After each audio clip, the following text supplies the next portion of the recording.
का, होमवर्क करने वाला, किसी से गलत बात ना बोलने वाला, बुरा ना देखो, बुरा ना कहो, उस टाइप का बच्चा है। ठीक है। जब स्कूल में 12वीं क्लास का एग्ज़ाम उसने टॉप किया, पूरे ज़िले में क्या पूरे राज्य में टॉप किया, देश में नंबर 2 पे आया है। ठीक। और मम्मी का दुलारा है, मम्मी से बिना पूछे तीसरी रोटी भी नहीं खाता है। मम्मी ने 2 बताई हैं, 2 ही खाता है। मम्मी ने एक बार बचपन में कहा था बेटा 2 रोटी खानी चाहिए, तब से 2 ही खा रहा है। नेक्स्ट कमांड आएगी तब चेंज करेगा। उसको पेट की भूख से कोई मतलब नहीं, मम्मी की कमांड से मतलब रहता है। ऐसे वाला बच्चा है। फिर उसने बीटेक किया, उसमें टॉप किया, क्योंकि मम्मी ने कहा था बेटा रोज़ 6 घंटे पढ़ना, तो रोज़ पढ़ता है 6 घंटे तब से। फिर बच्चे ने एग्ज़ाम दिया MBA का, कैट में टॉप। और उसके बाद उसका सिलेक्शन हुआ, कैंपस प्लेसमेंट हो गई है, इंटरव्यू बहुत अच्छा हो, कैंपस प्लेसमेंट हुई और किसी शानदार कंपनी में, मुझे नहीं पता कौन सी शानदार होती है, जो भी आपको लगे, उसमें सिलेक्शन हो गया उसका। किस में हुआ बताओ? गूगल। हाँ, गूगल में हो गया, गूगल में चला गया है। और गूगल में उसको एंट्री लेवल पर बेस्ट पैकेज मिला है, मान लीजिए कुछ भी, वटएवर, 1 करोड़ का एनुअल पैकेज मिला स्टार्टिंग में, ऐसा पैकेज मिला है उसको, शानदार पैकेज मिला है। ठीक है। अब आगे देखो, वहाँ पहुँचा है तो गोलू बच्चा। पहली मीटिंग में गया, सब बात कर रहे थे, शर्मा रहा था, ठीक से बात नहीं कर रहा था। गलती से पड़ोस की कुर्सी पे एक लड़की आके बैठ गई। ये लड़का है, उल्टा भी कर सकते हैं, बेस्ट एग्जाम्पल लड़का आ गया बाई चांस। जैसी लड़की आके बैठी, अभी अपनी कुर्सी से उधर होने लगा कि हाय राम, मम्मी से पूछना पड़ेगा बात करनी है कि नहीं करनी है। तो सारा क्या करे, थोड़ा भोंदू किस्म का बच्चा है, दिमाग बहुत तेज है, IQ भी ज़बरदस्त है, लेकिन इस मामले में भोंदू 1 नंबर का। उस लड़की ने पूछा क्या नाम है आपका? इसको लग रहा है कि अच्छा लाइन, अच्छा इसको लग रहा है अच्छा अभी से। और उसने कहा sorry I am not interested. लड़की ने कहा तेरा दिमाग खराब है, नाम ही तो पूछा है, कलीग हो भाई, नाम ही तो पूछा है, नॉट इंटरेस्टेड क्या होता है? कहाँ से आ जाते हैं पता नहीं उसके। इसको लग रहा है बताओ यार, सबके सामने ऐसे बोल दिया भाई, नाम पूछे हुए लड़की तो और क्या मतलब हो सकता है? वो जिस इलाके से है वहाँ तो एक ही मतलब माना जाता है इस चीज़ का कि नाम पूछ रही है, ये औपचारिकता है, असली बात नहीं पूछ पा रही है तो क्या करे बेचारी।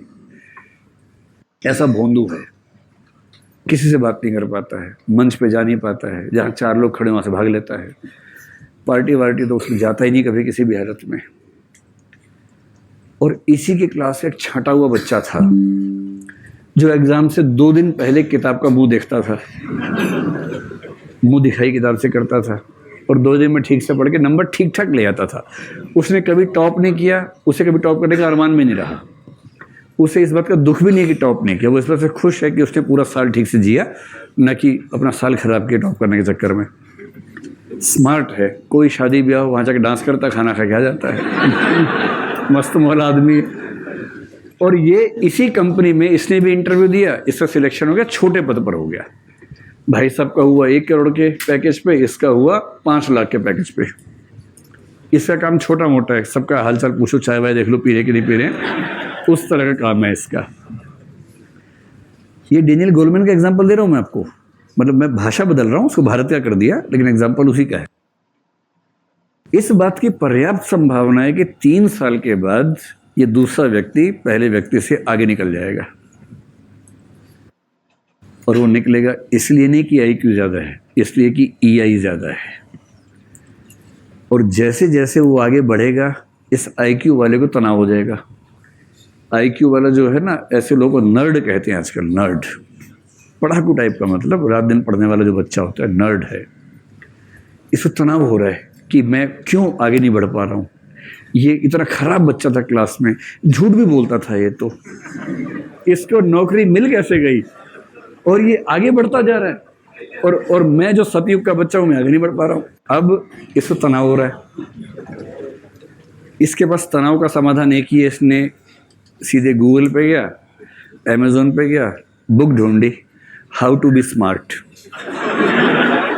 सबसे गोलू स्पीशीज वो है जो हाउ टू बी स्मार्ट के लिए किताब पढ़ती है। हाउ टू गेन कॉन्फिडेंस, इसकी एक किताब और पढ़ लेते हैं। Don't say yes if you want to say no, इसकी भी किताब पढ़ते हैं फिर। तो इसने हाउ टू बी स्मार्ट किताब खरीद ली, गूगल से मंगवा ली, अमेज़ोन से, उस पूरी किताब को पढ़ा, उसके नोट्स बना लिए, ये समझ गया कि स्मार्ट कैसे बनते हैं। अब इसको पूरा पता स्मार्ट कैसे बनते हैं। तो अब ये बताइए कि किताब पढ़ने के बाद नोट्स बना लिए, रिवाइज कर लिए, अब नेक्स्ट डे ये गया ऑफिस में, तो आज ये स्मार्ट हो जाएगा? नहीं होगा, क्योंकि इसने उसकी भी कौन सी लर्निंग की है? कॉग्निटिव लर्निंग की है। और कॉग्निटिव लर्निंग से स्मार्टनेस नहीं आती है, इमोशनल इंटेलिजेंस नहीं आती है। कॉग्निटिव लर्निंग से मैथ्स आ जाएगा, साइंस आ जाएगा, इतिहास आ जाएगा, भूगोल आ जाएगा, इथिक्स आ जाएगा, इथिक्स मतलब नोट्स आ जाएंगे, आंसर्स आ जाएंगे। लेकिन अगर आप सोचते हैं कि ज्ञान जीवन में उतर जाएगा, वो कॉग्निटिव लर्निंग से नहीं आता है। उसके लिए चाहिए इमोटिव एंड सोशल लर्निंग, जो गोलमैन का सिद्धांत है। और ये कैसे होता है?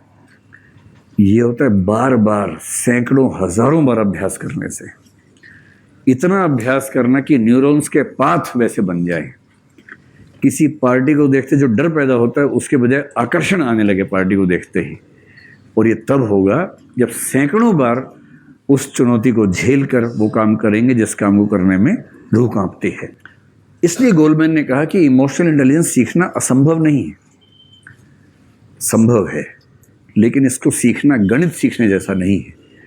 इसको सीखने के लिए लगभग उतनी ही मेहनत करनी पड़ेगी जितना सद्गुणी बनने के लिए करनी पड़ती है सुकरात के यहाँ। उतनी मेहनत करेंगे तो वो स्मार्टनेस आती है जिसको हम इमोशनल इंटेलिजेंस कहते हैं।